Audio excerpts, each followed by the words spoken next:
this video lecture we will talk about one of the important topic of the biology without which there is no concept of biology, that is cell. So in this lecture we will split our topic in the following headings. So first we will talk about the introduction of cell, meaning of the cell. Third we will define the तो mainly cell का जो term है ये हमारे पास एक Greek word से मिलके आया है। वो ग्रीक वर्ड से हमारे पास सेलुला, तो ये ग्रीक वर्ड सेलुला, और इस सेलुला का हमारे पास मीनिंग है चेम्बर और कंपार्टमेंट। चेम्बर और कंपार्टमेंट,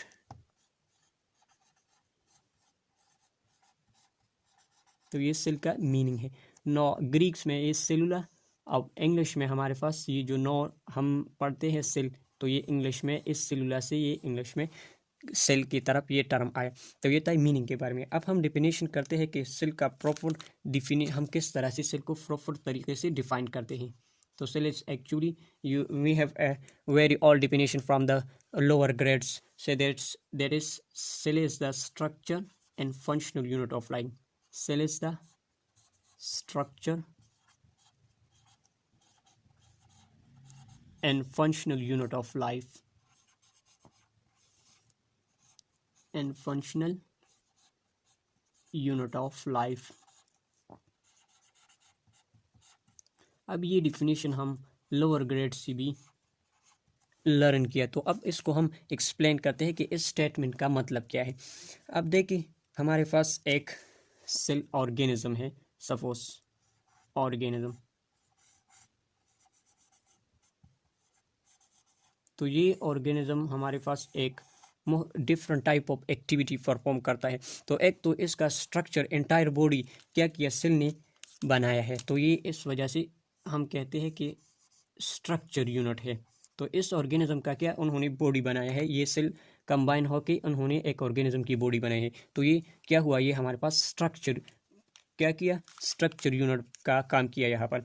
दूसरा हमारे पास ये टर्म स्ट्रक्चर हमने लिखा है कि स्ट्रक्चर यूनिट भी है, तो ये स्ट्रक्चर हुआ। अब फंक्शनल यूनिट को किस तरह से हम लेते हैं, तो अब देखिए जितनी भी एक्टिविटी एक ऑर्गेनिज्म परफॉर्म करता है तो ये एक्चुअल में इन सेल परफॉर्म करता है, सेल कंबाइनली परफॉर्म करके एक एक्टिविटी फिर ओवरऑल हमारे पास एक ऑर्गेनिज्म परफॉर्म करता है। जिस तरह से अब देखिए इसका मीनिंग ये है कि हमारे पास एक सपोज एक ऑर्गेनिज्म क्या करता है, लोकोमोशन करता है, मूवमेंट करता है, तो इसके लिए मेनली सेल रिस्पॉन्सिबल है। जिस तरह से हमारे पास ये मसल है, तो मसल क्या करता है, मेनली कंट्रैक्ट एंड रिलैक्स करता है, कंट्रैक्ट एंड रिलैक्सेशन करता है।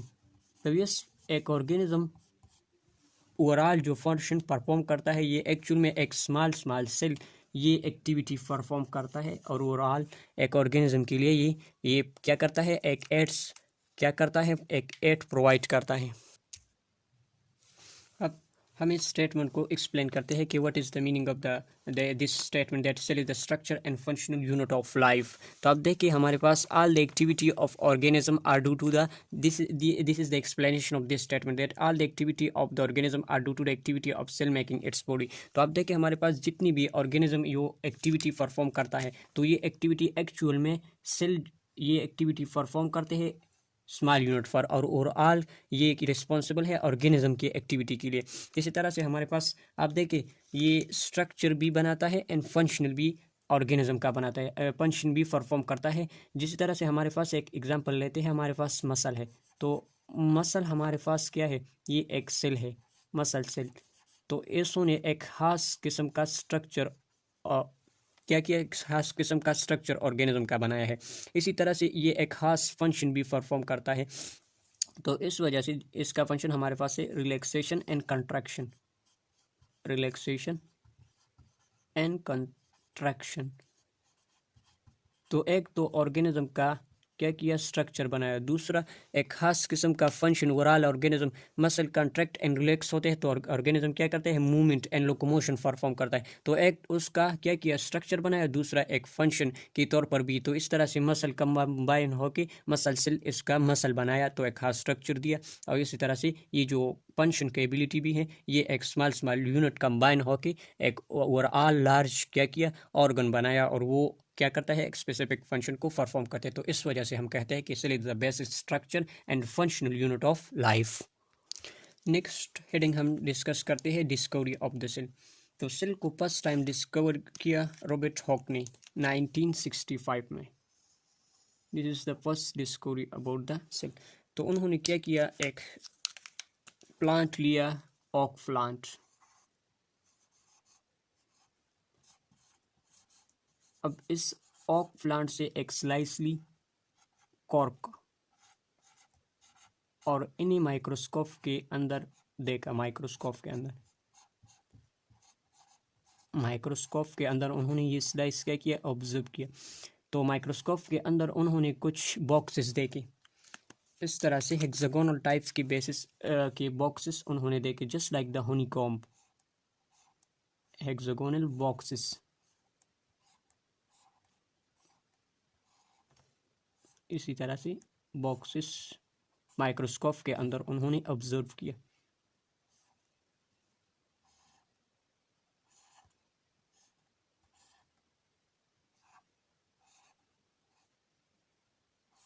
ये बॉक्सेस के स्ट्रक्चर हम थोड़ा ड्रा करते हैं।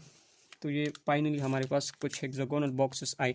तो इस बॉक्सेस को उन्होंने क्या किया, सेलुला का टर्म उन्होंने कॉइन किया, सेलुला, जिसका मतलब है चैम्बर और कंपार्टमेंट। तो एक्चुअल में ये डेड सेल को ऑब्जर्व किया, तो ये उनका सेल वॉल था। एक्चुअल में ये एक लिविंग सेल की डिस्कवरी नहीं थी, लेकिन फिर भी फर्स्ट टाइम था, तो इस वजह से क्रेडिट जाता है रॉबर्ट हॉक को ये क्रेडिट जाता है। तो ये था सेल की डिस्कवरी। अब एक इम्पॉर्टेंट पॉइंट यहाँ पर लिखते हैं कि ये इम्पोर्टेंट एमसीक्यूज के लिए इम्पोर्टेंट है। ओक प्लांट के लिए बोटानिकल नेम है Quercus. What is the botanical name of oak plant? This is quercus. सो उन्होंने माइक्रोस्कोप को मैग्नीफिकेशन 30 टाइम मैग्नीफिकेशन दिया और इस मैग्नीफिकेशन पर उन्होंने ये बॉक्सेस को ऑब्जर्व किया, हेक्सागोनल बॉक्सेस को, और फिर उन्होंने नाम दिया सेलुला का। तो ये था first discovery of the cell. अब ये डिस्कवरी की जितनी भी पॉइंट थी, इनका जो ऑब्जर्वेशन था, उन्होंने एक बुक के अंदर जो कि लंदन से पब्लिश हुआ था, इस बुक में उन्होंने ये ऑब्जर्वेशन क्या किया, ये डिस्कवरी लिखी थी, माइक्रोग्राफिया। ये इम्पोर्टेंट है, माइक्रोग्राफिया एमसीक्यूज के लिए ये पॉइंट इम्पोर्टेंट है थोड़ा सा, माइक्रोग्राफिया। तो ये इनकी बुक का नाम था। ये बुक लंदन से पब्लिश हुआ था। उन्होंने ये डिस्कवरी की बात इस बुक में ने क्या किया, पब्लिश किया था। तो ये था discovery of the cell. Next हम लिविंग सेल की डिस्कवरी के बारे में पढ़ते हैं। तो नेक्स्ट हम लिविंग सेल की डिस्कवरी के बारे में पढ़ते हैं कि हमारे पास लिविंग सेल को डिस्कवर किया फर्स्ट टाइम एंटन वॉन लीवनहॉक ने 1672 में। उन्होंने फ्री से लिविंग सेल को डिस्कवर किया। जैसे हमारे पास बैक्टीरिया था, उन्होंने बैक्टीरिया आरबीसी को ऑब्जर्व किया। इसी तरह से हमारे पास स्पर्म है, सेमन के अंदर उन्होंने स्पर्म को भी डिस्कवर किया। तो ये लिविंग सेल के डिस्कवरी का जो क्रेडिट है वो हमारे पास एंटन वॉन लीवनहॉक को जाता है। उन्होंने ये बुक के अंदर ये डिस्कवरी की बातें लिखी थी। उस बुक का नाम था the secret of nature, the secret of nature.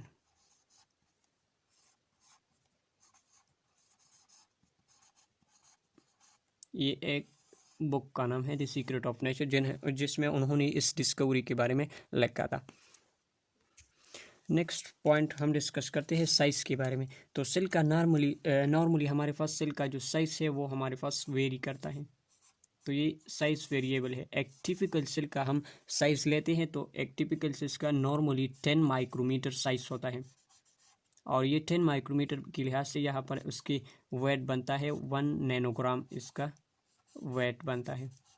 तो यहाँ पर सेल का साइज जो कि है मुख्तलिफ फैक्टर को पर डिपेंड करता है। जैसे हमारे पास न्यूक्लियोसाइटोप्लाज्मिक रेशो है, surface to volume ratio of the cell है, and rate of the metabolism. ये 3 फैक्टर क्या करते हैं, रिस्पॉन्सिबल है for the size of the cell. तो मेनली हम इंपॉर्टेंट है यहाँ पर लिख देते हैं कि 3 फैक्टर है जो कि मेनली रिस्पॉन्सिबल है for the size of cell. One is nucleocytoplasmic ratio, nucleocytoplasmic ratio, ये फर्स्ट फैक्टर है जो कि साइज को क्या करता है, अफेक्ट करता है। दूसरा हमारे पास है surface to volume ratio of cell, to volume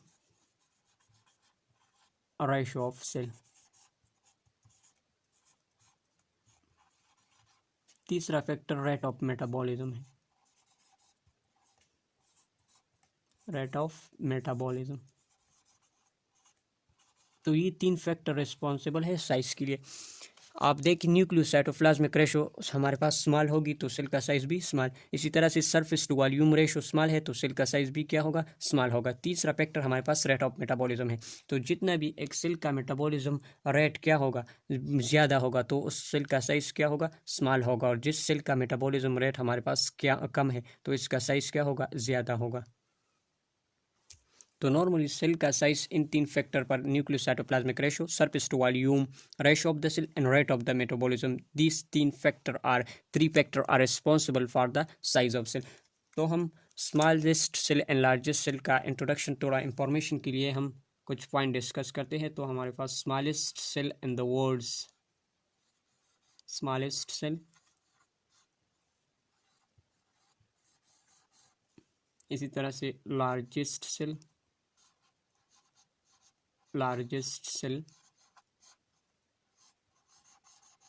so this हम ओवरऑल बात करते हैं, फिर ह्यूमन में स्पेसिफिकली हम उसमें लार्जेस्ट सेल कौन सा है और स्मॉलेस्ट सेल कौन सा है वो भी हम डिस्कस करते हैं। तो स्मॉलेस्ट सेल हमारे पास यहाँ पर ओवरऑल हम ओवरऑल वर्ड्स में देखें तो हमारे पास mycoplasma, mycoplasma gallisepticum, mycoplasma gallisepticum, septicum, ये हमारे पास एक फ्रूक्रियाट से बैक्टीरिया से। तो ये बैक्टीरिया का हमारे पास यहाँ पर कुछ पॉइंट्स इससे रिलेटेड है। माइकोप्लाज्मा गैलीसेप्टिकम ये smallest cell of the world से ओवरऑल हम देखते हैं तो हमारे पास स्मॉलेस्ट सेल माइकोप्लाज्मा गैलीसेप्टिकम। अब यहाँ माइकोप्लाज्मा से कुछ रिलेटेड पॉइंट्स हैं। अब देखिए हमारे पास बैक्टीरिया के 6,300 स्पीशी है, 6,300 स्पीशी ओवरऑल बैक्टीरिया की इतनी स्पीशीज है। इसमें वाहिद माइकोप्लाज्मा ये एक जीनस है। तो ये वाहिद क्या है, बैक्टीरिया है जिसका they do not have cell wall, no cell wall. all bacteria possess cell wall but this bacteria या this genus of the bacteria contain no cell wall। तो ये सेल वॉल क्या करता है, मेन सेल का जो शेप है वो मेंटेन करता है। अब इस बैक्टीरिया में हमारे पास सेल वॉल नहीं है तो इस वजह से ये क्या करता है, ये अपने शेप को चेंज करता है। तो इस वजह से इस बैक्टीरिया को कहते हैं जोकर ऑफ माइक्रोबायोलॉजी, क्योंकि ये अपना शेप क्या करता है, कंटिन्यूसली चेंज करता है। तो इस वजह से जोकर ऑफ माइक्रोबायोलॉजी कहते हैं। तो 3 पॉइंट इससे रिलेटेड है। एक तो ये क्या है, ये हमारे पास smallest cell of the overall हम देखे हैं तो ये स्मॉलेस्ट सेल है। दूसरा बैक्टीरिया की इतनी स्पीशीज में वाहिद जीनस है माइकोप्लाज्मा वाली, तो ये क्या है, इसमें हमारे पास नो सेल वॉल। तीसरा इसका रिलेटेड पॉइंट है, it is called as joker of the microbiology. Next हम लार्जेस्ट सेल की बात करते हैं overall. Largest cell, largest cell, तो लार्जेस्ट सेल हमारे पास ऑस्ट्रिच का एग है। Ostrich egg is the largest cell, ostrich egg. अब ऑस्ट्रिच हमारे पास एक फ्लाइटलेस बर्ड्स हैं, फ्लाइटलेस बर्ड्स है। What is cell, so further हम डिस्कवरी के बारे में पढ़ेंगे। स्ट्रक्चर, एक टिपिकल सेल का हमारे पास कौन सी कंपोनेंट एक सेल में प्रेजेंट होते हैं तो स्ट्रक्चर में हम डिस्कस करेंगे। लास्ट में हम साइज ऑफ द सेल को डिस्कस करेंगे। So first of all we will talk about the introduction of the cell. As you know that the buildings are made, we have a large building। अब देखिए हमारे पास एक बड़ी buildings है तो ये बिल्डिंग्स हमारे पास बनती है एक स्मॉल यूनिट से जिसे हम ब्रिक कहते हैं। बिल्डिंग्स है हमारे पास तो ये स्मॉल यूनिट से मिल के बनता है जिसे हम कहते हैं ब्रिक्स, यानी ईंट से मिल के एक हमारे पास एक लार्ज बिल्डिंग बनता है। तो इसी तरह से हमारे पास एक ऑर्गेनिज्म है तो ये ऑर्गेनिज्म हमारे पास एक स्मॉल यूनिट से मिल के बनता है। इस स्मॉल यूनिट को हम कहते हैं सेल, स्मॉल यूनिट को हम कह देते हैं सेल। तो just like the building you can take the organism and the place of the building, so it's here. आप देखें हमारे पास ब्रिक्स एक स्मॉल यूनिट से मिलकर एक बिल्डिंग बना था, तो इस केस में ऑर्गेनिज्म की फॉर्मेशन होती है एक स्मॉल यूनिट, उस स्मॉल यूनिट को हम कहते हैं सेल। तो हम फर्दर अब हम ह्यूमन में स्मॉलेस्ट एंड लार्जेस्ट सेल की डिस्कशन करते हैं। तो नेक्स्ट हमारे पास ये यहाँ पर स्मॉलेस्ट सेल है sperm. Sperm is the smallest cell.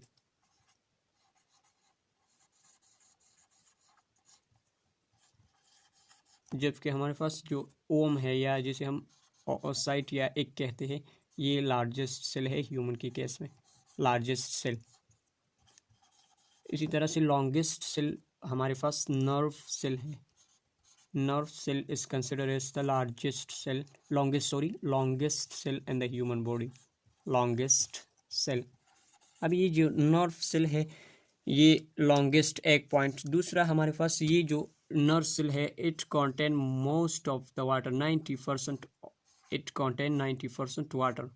The cell which contain more water this is nerve cell. Second point इससे रिलेटेड है कि ये cell they are non dividable cell, non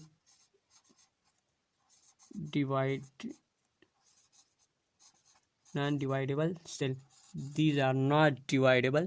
so अब why these nerve cell are non dividable? देख अब ये जो nerve cell है ये क्यों डिवाइड नहीं होती, इसका मेन रीज़न ये है कि अगर ये डिवाइड होते तो इंसान का जो मेमोरी है वो लॉस होता। अगर आपने पहले से कुछ इंफॉर्मेशन आपकी मेमोरी में है, अगर ये नर्व डिवाइड होती तो न्यू मेमोरी बनती और वो जो पीछे का जो मेमोरी है वो लॉस होता, तो इस वजह से ये नॉन डिवाइडेबल है। नेक्स्ट हम हेडिंग डिस्कस करते हैं। हमारे पास है शेप ऑफ द सेल। का जो शेप है वो वेरी करते हैं, जिस तरह हमारे पास एमीबा है, तो एमीबा हमारे पास एक प्रोटोजोन है, तो ये कांस्टेंट एक ही शेप में हमारे पास नहीं होते, ये कंटिन्यूसली क्या करता है, अपने शेप को वेरी करता है। इसी तरह से सेल का जो शेप है वो डिपेंड करता है उसकी एक्टिविटी पर। जिस तरह से हमारे पास इलोंगेटेड शेप है, कुछ सेल की इलोंगेटेड शेप है, इसी तरह से स्फीरिकल शेप सेल का हो सकता है, तो इसके एग्जांपल भी हम लिखते हैं स्फीरिकल। इसी तरह से डिस्कॉइडल शेप भी सेल का हो सकता है। तो ये इलोंगेटेड शेप जो है ये हमारे पास नर्व सेल का जो शेप है वो हमारे पास इलोंगेटेड है, नर्व सेल। जबकि स्फीरिकल शेप ये ओम एक्स वायरा, इसका शेप क्या है, स्फीरिकल शेप। जबकि डिस्कॉइडल हमारे पास आरबीसी का जो शेप है वो डिस्कॉइडल शेप है। तो ये था सेल की डिस्कवरी, सेल से और एक ब्रीफ सा लेक्चर था सेल पर। तो हमने सेल की डिस्कशन की, अबाउट द इंट्रोडक्शन किया, फिर इसके बाद मीनिंग को डिस्कस किया, फिर डिफिनेशन और इससे इसका जो स्टेटमेंट था उसको हमने क्या किया, इसका एक्सप्लेनेशन किया। फिर हमने डिस्कवरी से एक ब्रीफ डिस्कवरी के बारे में हमने पढ़ा। फिर हमने साइज एंड शेप को डिस्कस किया। फाइनली हम सेल का ओवरऑल स्ट्रक्चर को देखते हैं। यहाँ पर ये जो स्टेटमेंट है ये क्वेश्चन है इंपॉर्टेंट कि हम कहते हैं कि cell without cell there is no life. So हमारे पास कोई ऐसा लाइफ है जो कि जिसमें हमारे पास सेल का कंसेप्ट नहीं है लेकिन उसका भी लाइफ है। तो is there is any life without cell? तो ये हमारे पास है क्या, सेल। वायरस है, सॉरी वायरस। तो वायरस एक सेल नहीं है, टिपिकली एक सेल नहीं, लेकिन इसका भी क्या है, लाइफ है। तो ये एक कंसेप्चुअल क्वेश्चन था। फाइनली हम स्ट्रक्चर ऑफ द सेल, एक टिपिकल सेल का स्ट्रक्चर को हम डिस्कस करते हैं। तो मेनली सेल का कंपोनेंट है, जैसे हमारे पास in case of the plants, fungi and bacteria, the outer most boundary this is cell wall, inside the cell wall plasma membrane is present. फिर हमारे पास साइटोप्लाज्म है and centrally located this is the nucleus. तो एक typical cell का हमने एक structure draw किया सेल का, तो ये इसका आउटर मोस्ट बाउंड्री है। But in case of the bacteria, fungi and plants, this is cell wall. The red line show the cell wall outermost boundary, while this black line show the plasma membrane. Plasma membrane. And this green color show the nucleus, which contain genetic material in the form of DNA.